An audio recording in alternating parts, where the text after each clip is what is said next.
안녕하세요. 네 번째 목요 성서학당을 시작하겠습니다. 지금까지 우리는 소돔의 이야기, 하갈의 이야기를 통해 성경에 감춰진 이야기, 성경에서 발언권을 얻지 못한 이들의 이야기에 귀를 기울여 봤습니다. 오늘은 그 다음 이야기로 아브라함과 이삭의 번제 이야기에 관해 함께 나눠보도록 하겠습니다.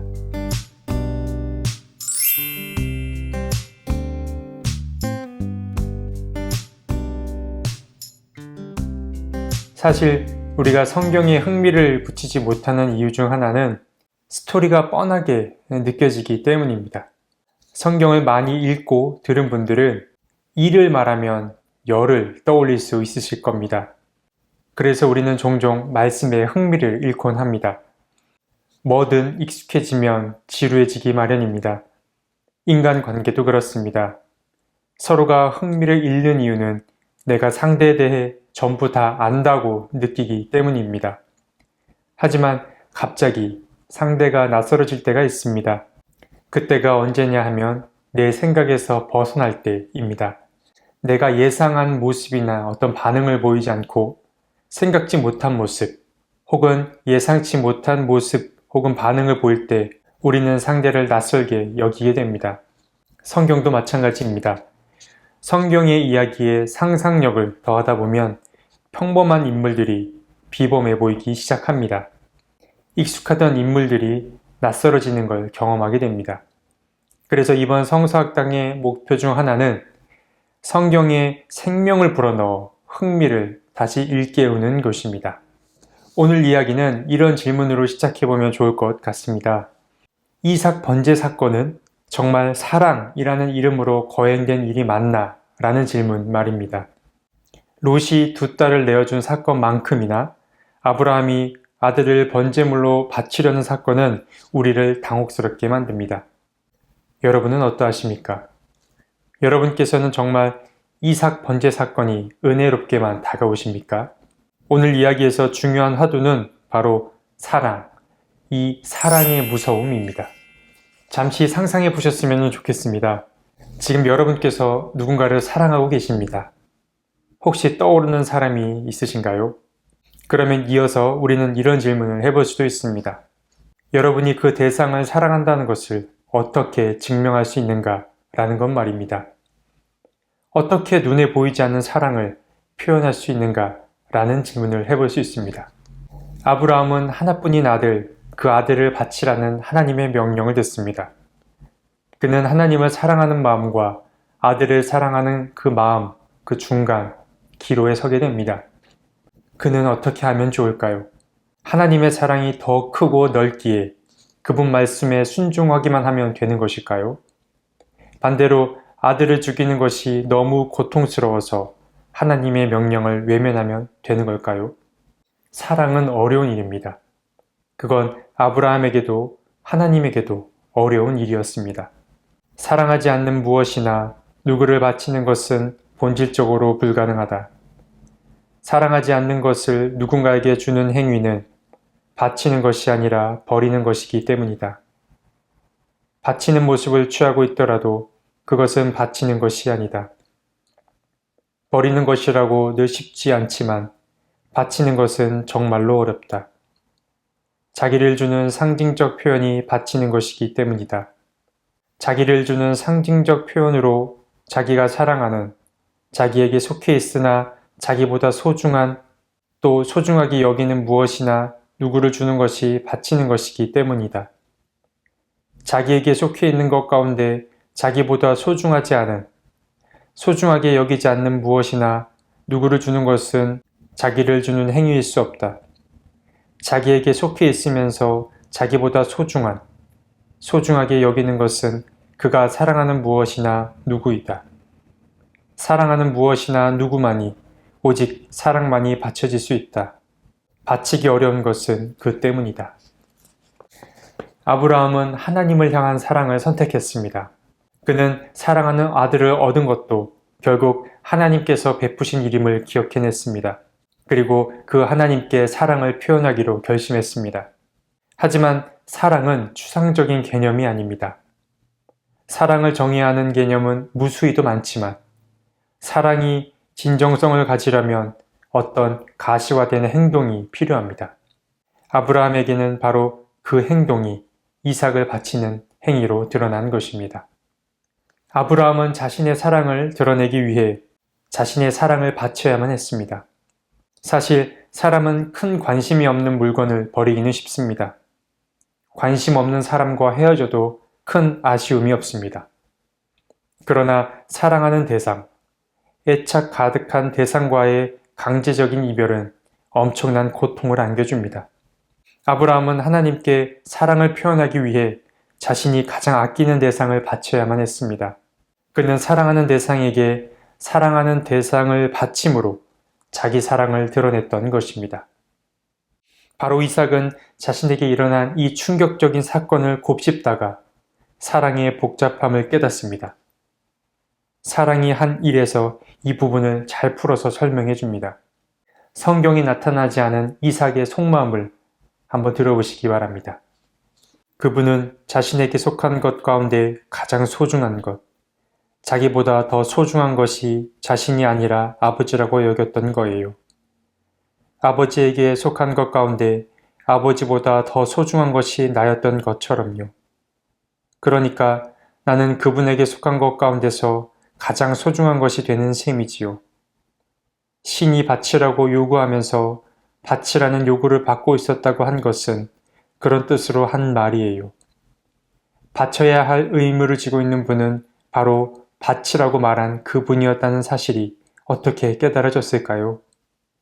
그분이야말로 가장 고통스러웠다는 사실이 어떻게 깨달아졌을까요?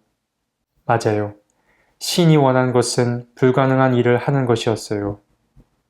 아버지에게 불가능하기만 한 것이 아니라 그분 자신에게도 불가능한 일이요. 불가능한 것이 없는 그분에게도 그 일은 불가능한 일이었던 거예요. 그분은 지나친 사랑 때문에 불가능해진, 불가능한 것이 되어버린 그것을 하라는 그 요구를 스스로에게 하고 있었던 거예요. 그 불가능한 과제 앞에서 고뇌하며 어쩔 줄 몰라 하고 있던 분이 아버지만은 아니었던 거예요. 그분이야말로 쩔쩔매고 있었던 거예요. 이삭은 아버지 아브라함을 이해하고 싶었습니다. 자신을 어떻게 산제물로 바칠 수 있었는지 그 마음을 이해하고 싶었습니다. 그래서 그는 마치 우리가 이삭의 마음에 접속하려는 것처럼 아버지의 마음에 접속하려고 합니다. 그러다가 그는 하나님과 아버지와의 관계, 즉 두 존재 사이의 사랑의 무거움을 느끼게 됩니다.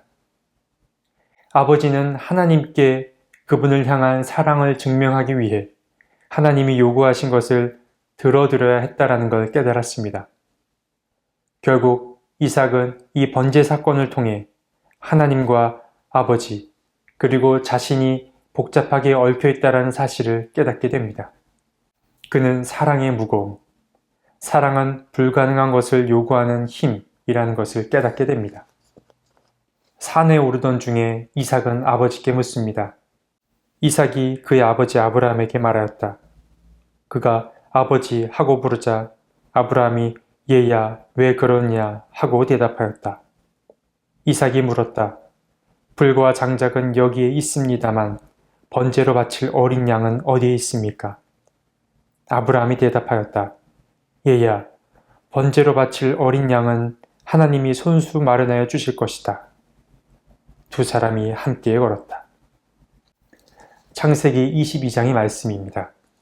이삭은 불과 장작은 있는데 번제물이 없는 것을 이상하게 여겼습니다. 그래서 아브라함은 이삭의 눈을 쳐다보지도 못한 채 독백에 가까운 말로 대답합니다. 그분이 요구하셨으니 그분이 마련하실 것이다. 아직 나이가 어린 이삭이었지만 어느 때보다도 고통스러워하는 아버지의 표정을 읽을 수 있었습니다. 하나님이 번제로 바칠 제물을 손수 마련하실 거라는 아브라함의 이 말은 곧 바치라고 요구하신 그분이 바칠 것을 준비한다는 말과도 같습니다. 다시 말해 명령을 하는 자가 명령을 수행하는 자가 된다라는 말이기도 한 것입니다. 흥미롭지 않습니까? 물론 아브라함이 하나님께서 번제물을 마련하실 거라는 이 말을 스스로 정말 믿었는지는 확실히 알 수 없습니다. 사실 그렇게 믿고 싶었다라는 게 가장 적절해 보입니다. 그러니까 아브라함은 하나님께서 하나뿐인 아들을 제물로 바치라고 명령하셨지만 그분께서 그 명령을 급히 거두시거나 혹은 바칠 번제물을 손수 마련해 주시길 바랐을 것입니다. 여러분, 제가 오늘 이야기 서두에 지금 사랑하고 계신 사람이 있냐라는 질문을 드렸었습니다. 혹시 그 시절에 사랑했던 자신의 모습이 떠오르신다면 한번 생각해 보시기 바랍니다. 사랑 때문에, 어떤 열정 때문에 상식으로는 도무지 이해할 수 없는 어떤 행동들을 했던 적은 없으셨는지를 말입니다. 혹시 자녀 때문에 감내해야 했던 말 못할 사정들은 없으셨는지도 한번 떠올려 보시면 좋겠습니다. 사랑은 위대하지만 굉장히 무서운 것이기도 합니다. 사랑은 누군가에게 불가능한 것을 요구하기도 하고 또 반대로 자신이 불가능한 것을 행하게 되기도 합니다. 이삭은 아버지와 하나님 사이에서 사랑이 어떤 역할을 하는지 지켜보게 됩니다. 일어나기 힘든 어떤 대단한 일은 사랑 때문에 일어난다. 사랑은 불가능한 것을 하라고 요구한다. 아버지는 아들을 바치라는 요구를 받았다. 아들을 사랑해서 일어난 일이다. 신은 아버지에게 아들을 바치라고 요구했다. 아버지를 사랑해서 일어난 일이다. 나는 아버지 앞에 놓인 거대한 불가항력의 두 개의 바위를 본다. 사랑 때문에 할 수 없는 그 일을 그는 또 사랑 때문에 하지 않으면 안 되는 운명을 지닌 사람이었다. 그가 해야 하는 일은 불가능한 일이었지만 그 일을 하지 않는 건 역시 불가능한 일이었다. 그가 해야 하는 일은 아들에 대한 사랑 때문에 불가능한 일이었지만 그 일을 하지 않는 것은 신에 대한 사랑 때문에 불가능한 일이었다. 그는 바치는 것이 불가능했고 바치지 않는 것도 불가능했다. 사랑은 그를 불가능한 사람으로 만들었다. 사랑은 잠자던 영혼을 깨웁니다. 사랑은 나도 몰랐던 내 안에 또 다른 자신을 끌어냅니다. 하지 못했던 것, 할 수 없었던 것을 하게 만드는 힘이 바로 사랑인 것입니다. 이 이삭의 번제 이야기에 등장하는 하나님의 사랑은 인간의 사랑 방식을 많이 닮았습니다. 사랑은 위대하지만 순수하지만은 않습니다. 처음 누군가를 사랑하면 주기만 해도 만족감을 얻습니다. 사랑이 아니면 경험할 수 없는 상식을 벗어난 행동입니다.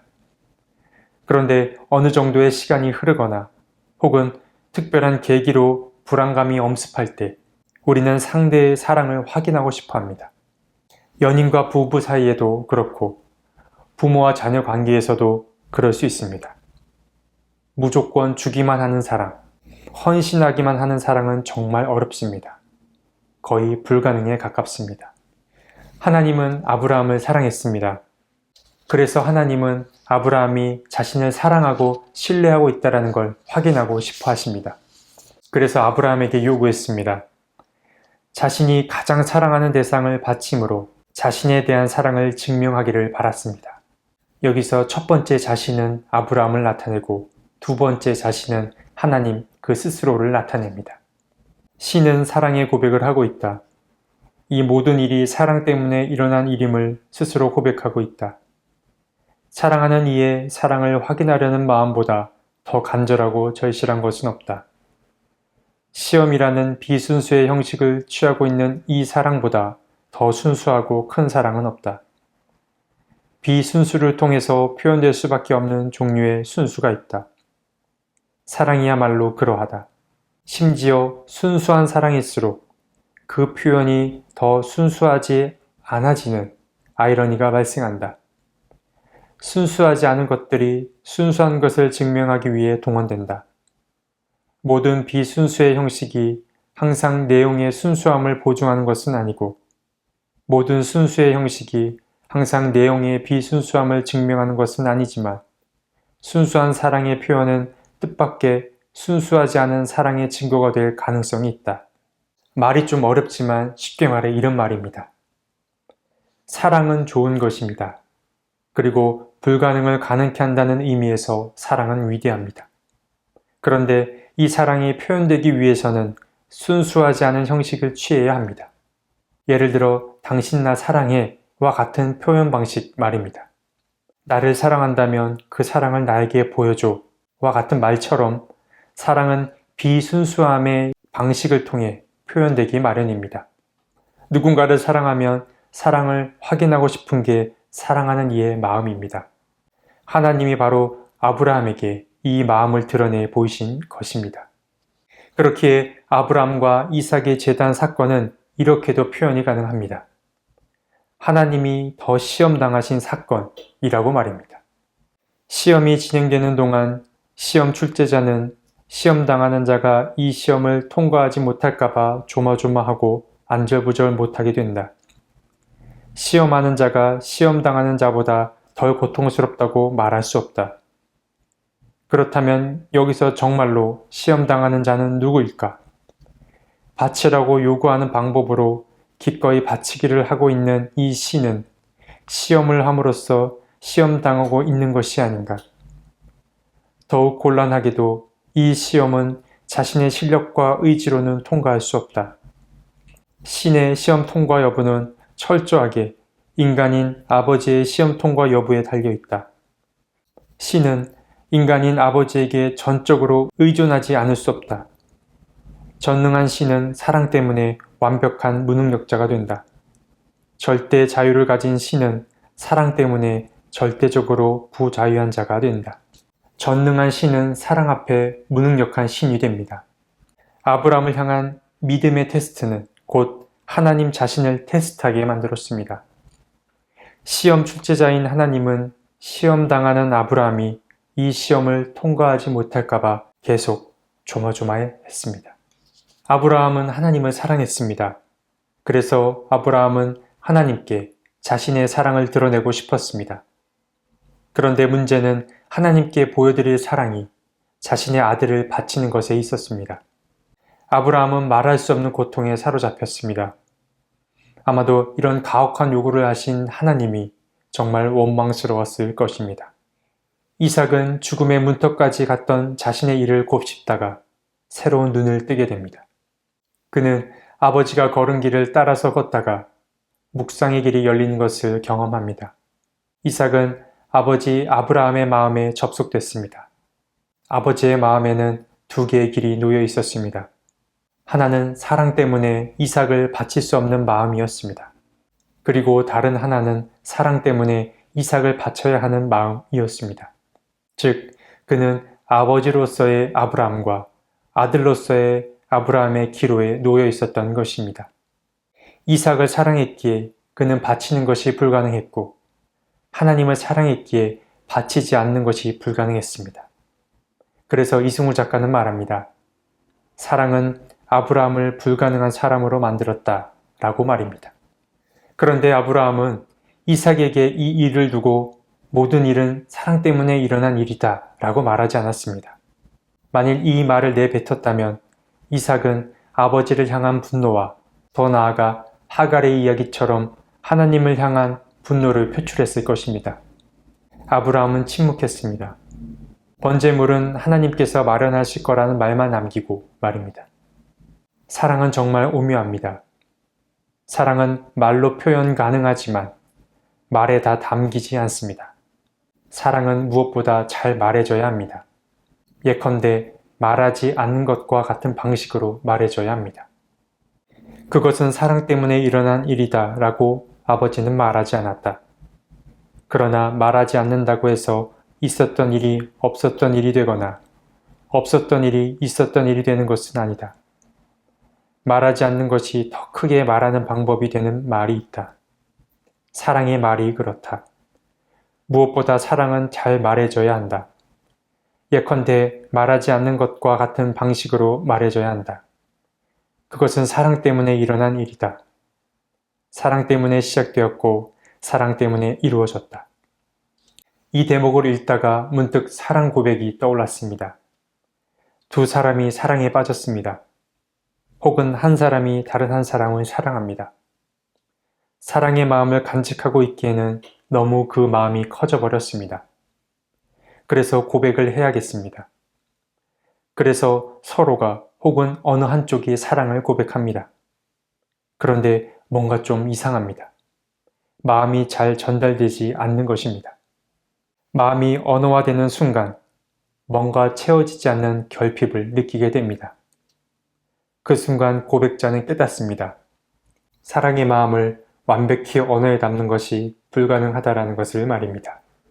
일단 말이 발설되고 나면 그것은 필연적으로 실망스러운 결과를 낳는 것을 깨닫습니다. 그래서 사랑은 잘 말해줘야 합니다. 무엇보다 말하지 않는 방식으로 말해줘야 함을 느낍니다. 동유럽의 철학자 슬라보의 지제이라는 사람이 그의 책에서 이 대목을 잘 풀어 설명해 주었습니다. 두 연인은 이미 그들이 서로 끌리고 있음을 확신하고 있으며 에로틱한 긴장이 감돌고 있으며 상황 그 자체는 의미를 수퇴할 것처럼 말을 향해 자신을 재촉하는 것처럼 말을 기다리고 있는 것처럼 명명할 말을 찾고 있는 것처럼 보인다. 하지만 일단 말이 발음되고 나면 그것은 결코 완전하게 맞아떨어지지 않으며 필연적으로 실망스러운 결과를 낳으며 매혹은 상실되며 의미의 모든 탄생은 유산이다. 조금 어렵게 느껴질 수도 있는 말인데요.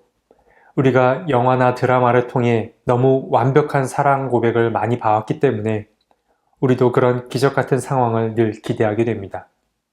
하지만 한번 생각해 보시기 바랍니다.